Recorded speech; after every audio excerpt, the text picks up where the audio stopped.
La Reine des Neiges et la forêt des mirages. Une nuit tranquille enveloppe Arendelle, le ciel étoilé scintillant au-dessus des sommets enneigés. Pourtant, quelque chose perturbe le silence. Dans la chambre d'Elsa, une vibration familière éveille la reine. Elle lève les yeux, intriguée, fixant l'ombre vacillante qui danse sur le mur. Encore ce rêve. Cette forêt. Ces reflets, murmure-t-elle pour elle-même, une lueur d'inquiétude dans ses yeux. À côté, Anna, préoccupée, se redresse dans son lit. « Tu entends encore cet appel ?» demande-t-elle doucement. Alors qu'Elsa acquiesce, Olaf, blotti sous des couvertures et portant un chapeau de nuit orné, lâche un rire rêveur. « C'est peut-être le rêve d'un autre Olaf. » se moque-t-il, engourdissant festoiement la tension de la nuit. Guidée par une force invisible, Elsa se prépare à explorer l'inconnu.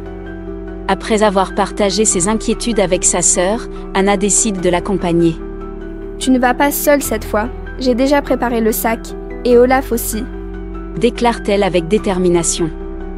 Olaf, arborant des lunettes de soleil un peu trop grandes pour lui, énonce avec enthousiasme. « Mirage.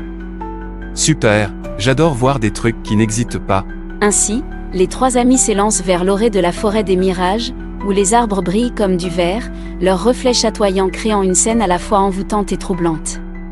En pénétrant dans la forêt, un jeu d'illusions commence.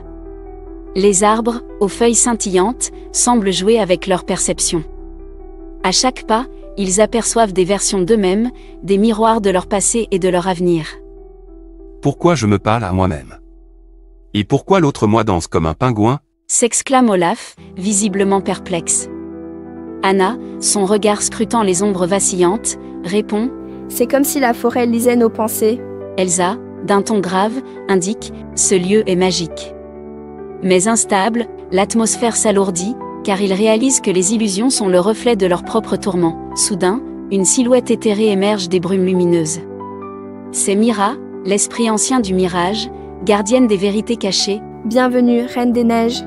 Ta magie est liée à la vérité, mais la vérité est parfois une illusion. » déclare-t-elle d'une voix douce et mélodieuse. Elsa, fascinée et préoccupée, lui demande « Pourquoi m'as-tu appelée ici ?» Mira répond avec sagesse. « Parce que le miroir du monde est brisé, et tu es la seule à pouvoir le réparer. » Les éclats autour d'elle scintillent comme des souvenirs, révélant l'importance de leur quête. Pour restaurer l'équilibre, Elsa doit désormais traverser le labyrinthe des reflets, où ses doutes prennent vie. Face à un miroir géant reflétant l'image sombre de son être, Elsa se tient immobile. « Je ne suis pas parfaite, mais je suis vraie », déclare-t-elle avec force. Le reflet oppressant rétorque « Tu caches ta peur derrière ta glace. » Entendant les mots percutants, Anna crie avec ferveur. « Ne l'écoute pas, Elsa. Tu es bien plus forte que ça. » Avec la voix de sa sœur en écho dans son esprit, Elsa puise dans sa magie intérieure pour avancer. Finalement, c'est avec courage et acceptation qu'Elsa embrasse toutes ses facettes, brisant le mirage avec une onde de glace pure qui libère la lumière de la forêt. « Je suis lumière et ombre. Mais je choisis la vérité », proclame-t-elle avec résilience. Mira, souriante, déclare. « Alors, tu as vaincu le plus grand mirage, la peur de soi. » Une douce explosion de lumière bleue et blanche envahit l'espace, les miroirs se transformant en papillons de verre, tandis que Mira s'élève lentement, appréciant cette renaissance. De retour à Arendelle, Elsa se sent plus sereine que jamais. La forêt des mirages a disparu, mais la vérité qu'elle a embrassée brille intensément en elle. Sous le ciel doré du milieu de l'après-midi, Anna remarque. « Tu sembles différente, plus claire. » Elsa, avec un sourire éclatant, répond.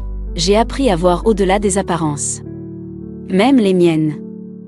Olaf, plein d'excitation, s'écrie avec un rire joyeux. Alors maintenant, on peut faire une fête. Avec des mirages de gâteaux. La scène se resserre sur les frères et sœurs qui rient ensemble, entourés d'amour, marquant ainsi le début d'un nouveau chapitre rempli de lumière et de vérité retrouvée.